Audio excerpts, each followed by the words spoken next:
जय हिंद साथियों, आप सभी का बहुत बहुत स्वागत है सक्सेस वर्ल्ड MCQ चैनल पर।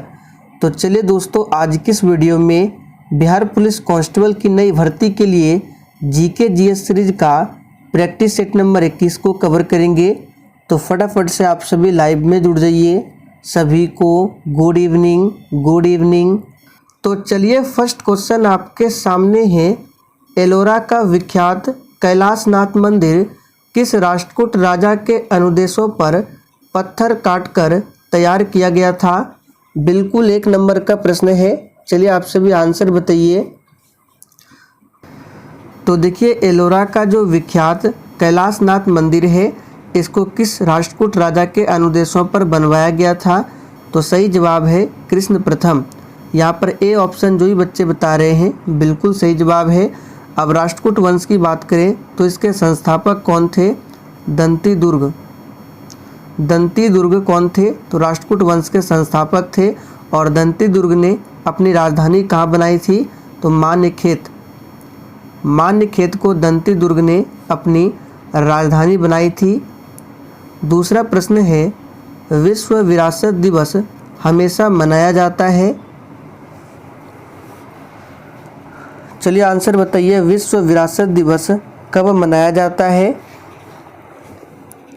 तो यहाँ पर दूसरे प्रश्न का आंसर सही जवाब है 18 अप्रैल को विश्व विरासत दिवस मनाया जाता है। 12 जनवरी को क्या मनाया जाता है? तो 12 जनवरी को राष्ट्रीय युवा दिवस, 28 फरवरी को राष्ट्रीय विज्ञान दिवस, 15 मार्च को विश्व उपभोक्ता दिवस, सभी को ध्यान रखना है। और 5 जून को क्या मनाया जाता है? तो विश्व पर्यावरण दिवस। आगे देखिए, ओपेक का गठन 1960 में कहाँ पर हुआ था? तो देखिए, ओपेक का गठन कब हुआ था? तो 1960 में। और कहाँ पर हुआ था? तो तीसरे प्रश्न का सही जवाब है बी ऑप्शन, बगदाद में ओपेक का गठन हुआ था। आगे देखिए, और ये जो वियना है ये किसकी राजधानी है? तो ऑस्ट्रिया की राजधानी है वियना। जबकि ऑस्ट्रेलिया का पूछे तो ऑस्ट्रेलिया की राजधानी है कैनबरा और ऑस्ट्रिया की राजधानी है वियना। सार्क का हेडक्वार्टर पूछा जाता है, नेपाल की राजधानी काठमांडू में है। रेड क्रॉस का हेडक्वार्टर पूछा जाता है, तो रेड क्रॉस का हेडक्वार्टर है स्विट्जरलैंड के जिनेवा में। नाटो का मुख्यालय कहाँ पर है? ब्रुसेल्स में। आगे देखिए, 2 प्राथमिक रंग हरा और नीला के मिलने से कौन सा रंग बनता है? चलिए चौथे प्रश्न के लिए आंसर बताएंगे। हरा और नीला को जब मिलाएंगे तो कौन सा रंग बनेगा? तो पीकॉक नीला। यहाँ पे सी ऑप्शन जो ही बच्चे बता रहे हैं बिल्कुल सही जवाब है। एग्जाम में पूछा जाता है कि प्राथमिक रंग कौन कौन से हैं? तो हरा, नीला और कौन होता है? लाल। ये 3 प्राथमिक रंग है। आपको याद रखना है आरबीजी क्या है? प्राथमिक रंग है। रेड, ब्लू और ग्रीन याद रखना है, ये 3 क्या है? प्राथमिक रंग है। आगे देखिए, लोकसभा एवं राज्यसभा के संयुक्त अधिवेशन को कौन बुलाता है? चलिए 5 के लिए फटाफट से आंसर बताइए। देखिए, हमने आपको पहले भी बताया था, ये जो संयुक्त अधिवेशन है इसके बारे में संविधान के अनुच्छेद 108 में बताया गया है। और संयुक्त अधिवेशन को कौन बुलाता है? तो भारत के राष्ट्रपति। जबकि संयुक्त अधिवेशन की अध्यक्षता कौन करता है? तो लोकसभा का अध्यक्ष। तो यहाँ पे बी ऑप्शन आपका सही जवाब है, ध्यान रखेंगे। अब देखिए, लोकसभा की बात करें तो लोकसभा का गठन कब हुआ था पूछा जाता है। 6 मई 1952 को लोकसभा का गठन हुआ था। लोकसभा एक अस्थायी सदन है और लोकसभा का कार्यकाल होता है 5 वर्ष का। जबकि राज्यसभा की बात करें तो राज्यसभा का गठन हुआ था 3 अगस्त 1952 को। 3 अगस्त 1952 को राज्यसभा का गठन हुआ था। सेन वैट का संबंध किससे है? चलिए 6 के लिए फटाफट से आंसर बताएंगे।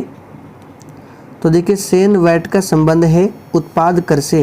यहाँ पे सी ऑप्शन आपका सही जवाब है। एक पूछा जाता है वैट, पूछा जाता है एग्जाम में, वैट किस प्रकार का कर है? तो वैट जो है ये अप्रत्यक्ष कर है, ध्यान रखेंगे। वैट किस प्रकार का कर है? तो अप्रत्यक्ष कर है। आगे देखिए, हमारा राष्ट्रीय गान प्रथम बार कब और कहाँ पर गाया गया था। चलिए 7 के लिए आंसर बताइए, हमारा राष्ट्रीय गान प्रथम बार कब और कहाँ पर गाया गया था।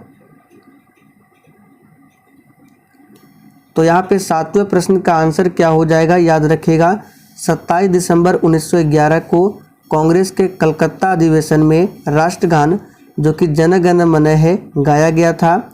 राष्ट्रगान के रचयिता कौन है, तो आप सभी जानते हैं रविंद्रनाथ टैगोर है। आगे देखिए, विक्रम साराभाई स्पेस सेंटर कहाँ पर स्थित है। चलिए आंसर कीजिए फटाफट से। तो यहाँ पे 8वें प्रश्न का आंसर क्या होगा, विक्रम साराभाई स्पेस सेंटर कहाँ पर है, तो त्रिवेंद्रम में स्थित है। ए ऑप्शन जो भी बच्चे दिए हैं बिल्कुल सही जवाब है। इसरो का हेड क्वार्टर पूछा जाता है, तो इसरो का हेड क्वार्टर है बेंगलुरु में, ध्यान रखेंगे। आप लोग कमेंट करके बताइए इसरो की स्थापना कब होती है। डीआरडीओ का हेड क्वार्टर कहाँ पर है, तो नई दिल्ली में। नेपोलियन बोनापार्ट निवासी था। चलिए आंसर बताइए, नेपोलियन बोनापार्ट कहाँ का निवासी था। तो यहाँ पे इस प्रश्न का सही जवाब है बी ऑप्शन, नेपोलियन बोनापार्ट ये फ्रांस का निवासी था। अब देखिए, एक प्रश्न यहाँ से बनता है कि फ्रांस की क्रांति कब हुई थी, तो 1789 में फ्रांस की क्रांति होती है। किसके शासनकाल में, तो लुई 16वें के शासनकाल में, ध्यान रखेंगे। और एक पूछा जाता है कि स्वतंत्रता, समानता और बंधुत्व का जो नारा है ये किस क्रांति का देन है, तो याद रखिएगा फ्रांसीसी क्रांति, एग्जाम में पूछा जाता है। आगे देखिए, रोम किस नदी के किनारे स्थित है। चलिए आंसर कीजिए फटाफट से। और ये जो नेपोलियन है, यहाँ से बता देते हैं आपको कुछ इंपॉर्टेंट प्रश्न। नेपोलियन बोनापार्ट की मृत्यु कहाँ पर हुई थी, तो सेंट हेलेना द्वीप में, याद रखिएगा। और नेपोलियन बोनापार्ट का अंतिम युद्ध कौन सा था, तो वाटरलू का युद्ध। वाटरलू का युद्ध नेपोलियन के जीवन का अंतिम युद्ध था और इस युद्ध में इसे अपराजित होना पड़ा था नेपोलियन बोनापार्ट को।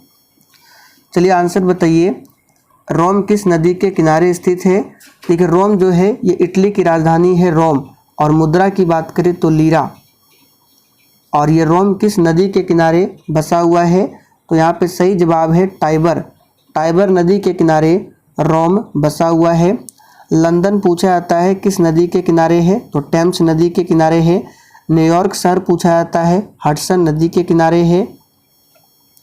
शब्द डबल फॉल्ट किस खेल से संबंधित है। डबल फॉल्ट शब्द किस खेल से संबंधित है, तो बहुत ही सिंपल है, लॉन टेनिस से संबंधित है डबल फॉल्ट, ध्यान रखेंगे। आगे देखिए, लाल सीसा को बोलचाल की भाषा में क्या कहा जाता है। और देखिए, जितने भी स्टूडेंट चैनल पर पहली बार आए हैं उनको क्लास टाइमिंग के बारे में बता देते हैं। तो इस चैनल पर अभी बिहार पुलिस के लिए 2 क्लास चल रहे हैं, एक रात 8 बजे और दूसरी क्लास है रात 8:30 बजे। और इसके साथ अगर आप लोग करंट अफेयर्स या फिर टॉपिक वाइज जीके जीएस की क्लास करना चाहते हैं तो आप लोग शाम 7:30 बजे की क्लास को देख सकते हैं। और ये जो क्लास है शाम 7:30 बजे की, ये क्लास आपको मेरे दूसरे चैनल पर मिलेगा। मेरे दूसरे चैनल का लिंक इसी वीडियो के नीचे डिस्क्रिप्शन बॉक्स में दिया गया है। तो लाल सीसा को बोलचाल की भाषा में क्या कहा जाता है, तो इसका सही जवाब है सिंदूर। ए ऑप्शन जो भी बच्चे दिए हैं बिल्कुल सही जवाब है सिंदूर। सोडियम क्लोराइड को क्या कहा जाता है, तो साधारण नमक कहा जाता है।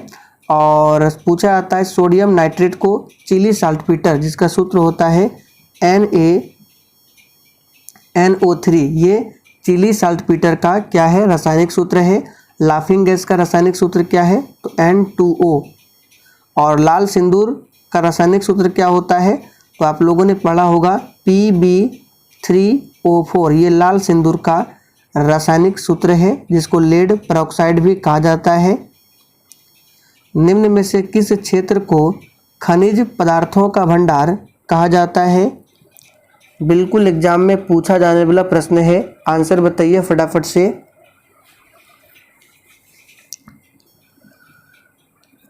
तो यहाँ पे इस प्रश्न का सही जवाब है छोटा नागपुर का पठार जो है ये क्षेत्र खनिज पदार्थों का भंडार है। तो यहाँ पे बी ऑप्शन आपका सही जवाब है। और छोटा नागपुर किस राज्य में है? तो ये झारखंड राज्य में है, ध्यान रखेंगे। आगे देखिए, making of the Mahatma film का निर्देशक कौन है? चलिए 14 के लिए आंसर बताइए फटाफट से। और देखिए, एक बार मद्यनिषेध सिपाही में पूछा गया था गांधी फिल्म का निर्देशक कौन है? तो ऑप्शन ए में जो है रिचर्ड एटनबरो, ये कौन है? तो गांधी फिल्म के निर्देशक है। तो यहाँ पे making of the Mahatma film का निर्देशक कौन है? तो इसका सही जवाब है ऑप्शन सी, श्याम बेनेगल। इसको स्टार मार्क कर लीजिए, एग्जाम के लिए काफ़ी ज़्यादा इम्पोर्टेंट है। अब चलिए यहाँ से दो इम्पोर्टेंट प्रश्नों को बताते हैं। देखिए, प्रथम भारतीय ऑस्कर पुरस्कार विजेता पूछे तो कौन है? भानु अथैया। आप लोग कॉपी में लिख लेंगे, इम्पोर्टेंट है। भानु अथैया कौन है? तो ये प्रथम भारतीय ऑस्कर पुरस्कार विजेता है। और प्रथम भारतीय दादा साहेब फाल्के पुरस्कार विजेता पूछे तो देविका रानी है। स्वतंत्र भारत में मुद्रा का अवमूल्यन पहली बार किस वर्ष किया गया? और देखिए, जिसने अभी तक सेशन को लाइक नहीं किया है तो फटाफट से आप सभी सेशन को लाइक करें। तो स्वतंत्र भारत में मुद्रा का अवमूल्यन प्रथम बार किस वर्ष किया गया? तो सही जवाब है 1949 में। यहाँ पर ए ऑप्शन जो ही बच्चे बता रहे हैं बिल्कुल सही जवाब है 1949 में। भारतीय रिजर्व बैंक क्या है? चलिए 16 के लिए फटाफट से आंसर कीजिए। भारतीय रिजर्व बैंक क्या है? तो सही जवाब है भारतीय रिजर्व बैंक यानी आरबीआई की बात करें तो केंद्रीय बैंक है। अब देखिए, आरबीआई की स्थापना कब होती है रिजर्व बैंक ऑफ इंडिया की? तो 1 अप्रैल 1935 को। और आरबीआई का राष्ट्रीयकरण कब किया गया था? तो 1949 को आरबीआई का राष्ट्रीयकरण हुआ था। आरबीआई के वर्तमान में गवर्नर कौन है? तो शक्तिकांत दास है। आरबीआई के प्रथम गवर्नर कौन थे? तो प्रथम भारतीय गवर्नर पूछे तो सीडी देशमुख। सीडी देशमुख कौन थे? आरबीआई के प्रथम भारतीय गवर्नर थे। और आरबीआई के सिर्फ गवर्नर प्रथम पूछे तो ऑसबॉर्न स्मिथ। वर्तमान में अंतर्राष्ट्रीय व्यापार का प्रमुख प्रहरी कौन है? और देखिए, इस प्रैक्टिस सेट में जितने भी प्रश्न आपके सही होंगे आपको सेशन के लास्ट में कमेंट करके अपना अपना स्कोर जरूर बताना है। तो अंतर्राष्ट्रीय व्यापार का प्रमुख प्रहरी कौन है वर्तमान में? इसका सही जवाब है विश्व व्यापार संगठन यानी कि WTO, वर्ल्ड ट्रेड ऑर्गेनाइजेशन। इसका हेड क्वार्टर कहाँ पर है? तो स्विट्जरलैंड के जिनेवा में है WTO का हेड क्वार्टर। WHO का भी हेड क्वार्टर कहाँ पर है? तो जिनेवा में है। विश्व बैंक का हेड क्वार्टर और अंतर्राष्ट्रीय मुद्रा कोष यानी कि IMF, इंटरनेशनल मॉनेटरी फंड, दोनों का हेड क्वार्टर कहाँ है? तो वाशिंगटन के DC में है। दोनों को ध्यान रखेंगे। आगे देखिए, राष्ट्रगान प्रथम बार कांग्रेस के किस अधिवेशन में गाया गया? तो ये प्रश्न शायद रिपीट हो चुका है। इसका सही जवाब है कलकत्ता अधिवेशन 1911 में, ध्यान रखेंगे। और राष्ट्रध्वज से संबंधित प्रश्न बनता है। राष्ट्रध्वज को आधिकारिक रूप से कब मान्यता मिली थी? तो 26 जनवरी 1950 को राष्ट्रध्वज को आधिकारिक रूप से मान्यता मिली थी। और भारत का जो राष्ट्रीय गान है इसको आधिकारिक रूप से मान्यता कब मिली थी? तो 24 जनवरी 1950 को। सभी को नोट करेंगे। और जनगण मन को अपनाया कब गया था? तो 1950 में, याद रखिएगा। जनगण मन को भारत के राष्ट्रगान के रूप में 1950 में अपनाया गया था। अंतर्राष्ट्रीय शांति और सुरक्षा संविधान के किस अनुच्छेद से संबंधित है? अंतर्राष्ट्रीय शांति और सुरक्षा ये संविधान के किस आर्टिकल से संबंधित है? तो इसका सही जवाब है अनुच्छेद 51 से संबंधित है। आगे देखिए, संसद के दोनों सदनों द्वारा अनुमोदन किए जाने पर उस तारीख से कब तक आपातकाल प्रवर्तन में रह सकते हैं? तो यहाँ पे सही जवाब हो जाएगा 20 का ऑप्शन सी, 6 माह। याद रखिएगा 6 माह तक। और हमारे भारतीय संविधान में 3 तरह के आपातकाल के बारे में बताया गया है। एक 352 जिसमें राष्ट्रीय आपात है, 356 राष्ट्रपति शासन और 360 वित्तीय आपात। और हमारे भारत में अभी तक एक बार भी वित्तीय आपात लागू नहीं किए गए हैं। पंचायतों के निर्वाचन में चुनाव लड़ने के लिए उम्मीदवार की न्यूनतम आयु कितनी होनी चाहिए? अच्छा देखिए, पंचायत जो है इसको संवैधानिक दर्जा कब मिला था पंचायती राज को? तो याद रखिएगा पंचायती राज को 73वां जो संविधान संशोधन हुआ था इसके तहत पंचायती राज को संवैधानिक दर्जा दिया गया था। और इसी 73वां संशोधन के तहत संविधान में 11वीं अनुसूची को जोड़ा गया था। और पंचायती राज का शुभारंभ सबसे पहले कहाँ पर हुआ था? तो राजस्थान के नागौर से। कब? 2 अक्टूबर 1959 से। सभी को ध्यान रखेंगे। तो यहाँ पे 22 का आंसर क्या हो जाएगा? 21 वर्ष। जेट इंजन किस सिद्धांत पर कार्य करता है?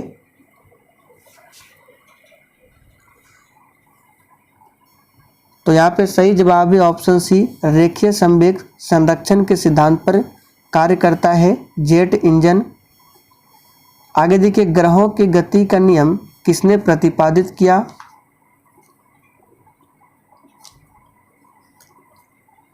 तो ग्रहों की गति का नियम किसने प्रतिपादित किया? इसका सही जवाब क्या होगा? तो बहुत ही सिंपल है, ऑप्शन बी, केपलर ने किया। याद रखिएगा बी ऑप्शन जो ही बच्चे दिए हैं बिल्कुल सही जवाब है।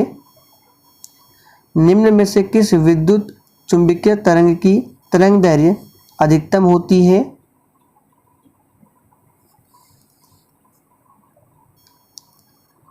तो यहाँ पे सही जवाब है ऑप्शन बी, अवरक्त विकिरण।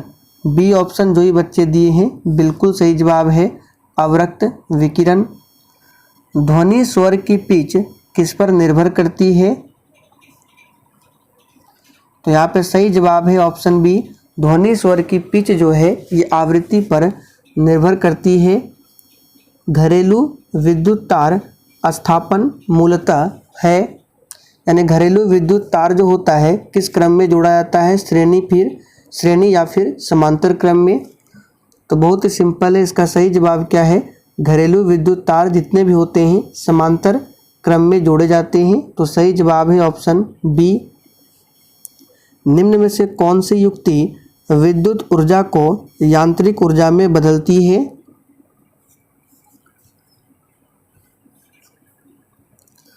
तो विद्युत ऊर्जा को यांत्रिक ऊर्जा में कौन बदलेगा? तो मोटर। यहाँ पे डी ऑप्शन आपका सही जवाब है। और यांत्रिक ऊर्जा को विद्युत ऊर्जा में कौन बदलेगा? तो डायनेमो। सभी को ध्यान रखना है। आगे देखिए, कंप्यूटर आंकड़ों में गलती को निम्न में से क्या कहते हैं? यानी कि कंप्यूटर के जो आंकड़े में गलती होते हैं उसको कंप्यूटर की भाषा में क्या बोला जाता है? तो याद रखिएगा ऑप्शन सी, बग कहा जाता है। गन मेटल किसकी मिश्र धातु है? बहुत ही सिंपल आंसर बताइए, गन मेटल किसकी मिश्र धातु है? तो कॉपर, टीन और जिंक। देखिए किस ऑप्शन में दिया हुआ है? ऑप्शन डी में दिया है, तांबा, टीन और जिंक। तो इससे बनता है गन मेटल। पीतल किससे बनता है? तो कॉपर और जिंक के मिश्रण से बनता है पीतल।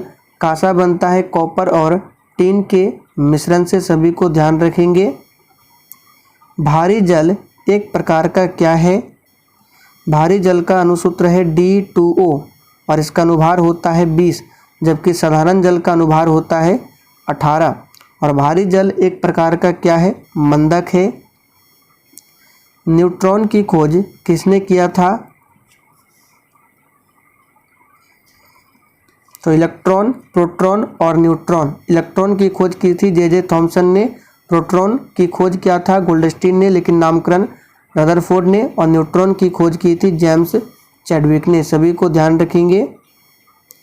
और पॉजिट्रॉन का पूछा जाता है तो एंडरसन ने पॉजिट्रॉन का पता लगाया था।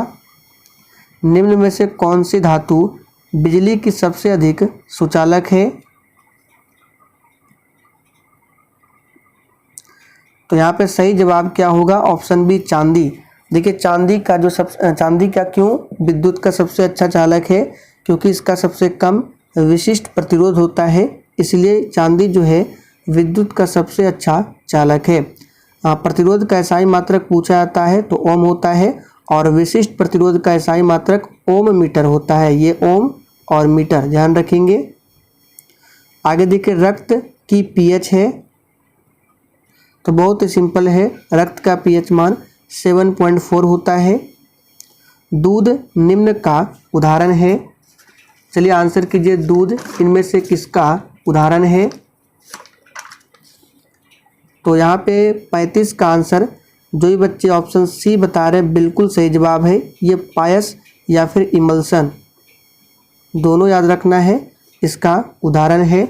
और दूध की शुद्धता को किससे मापा जाता है? तो लैक्टोमीटर से दूध की शुद्धता को मापा जाता है। एस्पिरिन का रासायनिक नाम क्या है? काफ़ी ज़्यादा इम्पोर्टेंट प्रश्न है, आंसर बताइए। तो एस्पिरिन का रासायनिक नाम होता है एसिटिल सैलिसिलिक अम्ल। आगे देखिए, किसी वस्तु का पृथ्वी का सतह से पलायन वेग है, तो ये सही जवाब क्या होगा? बी ऑप्शन 11.2 किलोमीटर प्रति सेकेंड। वह व्यक्ति जो रासायनिक ऊर्जा को, यहाँ पे व्यक्ति ने युक्ति होगा, ठीक है, वह युक्ति जो रासायनिक ऊर्जा को विद्युत ऊर्जा में बदलता है, तो रासायनिक ऊर्जा को विद्युत ऊर्जा में बदलने वाली युक्ति का नाम क्या है? तो प्राथमिक सेल। किलोवाट घंटा किसकी इकाई है? इम्पोर्टेंट प्रश्न है। तो किलोवाट घंटा ये किसकी इकाई है? तो विद्युत ऊर्जा की इकाई है। निम्नलिखित में से कौन सा इमल्सन का उदाहरण है? देखिए अभी हमने आपको बताया था पायस या फिर इमल्सन, तो कौन होगा? तो यहाँ पर जो भी बच्चे सी बता रहे हैं बिल्कुल सही जवाब है, दूध। साइनोबैक्टीरिया तथा माइकोप्लाज्मा किस समूह के उदाहरण है? तो दोस्तों साइनोबैक्टीरिया तथा माइकोप्लाज्मा ये किस समूह के उदाहरण है? तो इसका सही जवाब है ऑप्शन ए, ये मोनेरा समूह के अंतर्गत आते हैं। कौन सा तत्व सोलर सेल को बनाने के लिए मुख्य रूप से उपयोग किया जाता है? तो इसमें उपयोग किया जाता है सेमीकंडक्टर सिलिकॉन का। 42 का आंसर क्या हो जाएगा? D option. ओजोन का एक अणु कितने ऑक्सीजन परमाणु से बना है? ओजोन का अणु सूत्र होता है O3 और ये ऑक्सीजन के 3 परमाणु से बने हैं, तो यहाँ पे सही जवाब है सी ऑप्शन। दिल्ली के किस सुल्तान ने स्वयं को नियामत ए खुदाई कहा था? तो ये किसने कहा था? ये कहा था बलबन ने। सही जवाब है सी ऑप्शन। निम्नलिखित में से मैथिली शरण गुप्त की रचना नहीं है, तो इनमें कौन सी मैथिली शरण गुप्त की रचना नहीं है? सही जवाब है ऑप्शन सी, पथिक। ये राम नरेश त्रिपाठी की रचना है। बाकी साकेत, भारत भारती, पंचवटी ये सभी मैथिली शरण गुप्त की रचना है। तो चले दोस्तों आज के लिए इतना ही। अगर सेशन पसंद आया हो तो सभी लोग सेशन को लाइक करें और अधिक से अधिक सेशन को दोस्तों के साथ ज़रूर शेयर करें।